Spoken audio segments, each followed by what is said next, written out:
નમસ્કાર, આજે હું અહીં એક ખાસ ગેમ સુંદર ચેલેન્જ ગેમ માટે લઈને આવી રહ્યો છું. આપણું જીવન પણ એક રમત જેવું જ છે, જ્યાં દરેક નવી ચેલેન્જ લઈને આવે છે. પરંતુ એક વિદ્યાર્થી તરીકે દરેક પડકારને સ્વીકારીને આગળ વધવાનું સાચું શક્તિનું નિદર્શન છે. આ ગેમ માત્ર મોજ માટે નથી, પણ આપણા ધૈર્ય, એકતા, સ્નેહ અને ચતુરાઈ વિકસાવે છે. જ્યારે આપણે ટીમમાં એકબીજાની સાથે જોડાઈએ છીએ, ત્યારે સમજાય છે કે જીત જ તેટલી મહત્ત્વની નથી, સહકાર અને સમજ પણ એટલા જ જરૂરી છે. એક પેન્સિલ ઉઠાવો અને વર્તુળ દોરો. આ વર્તુળ શું દર્શાવે છે? આ વર્તુળ દર્શાવે છે કે જીવન એક ચક્ર છે. શરૂઆત કંઈ પણ હોય, અંતે બધું પાછું ત્યાં જ આવી જાય છે. અથવા કહીએ તો આ વર્તુળ એ સંકેત છે કે પૂર્ણતાનો, એકતાનો અને સહકારનો. આલેખન પછી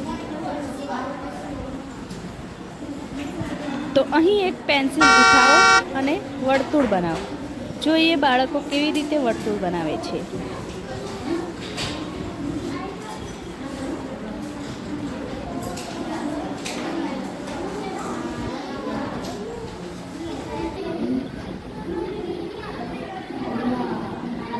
રેડ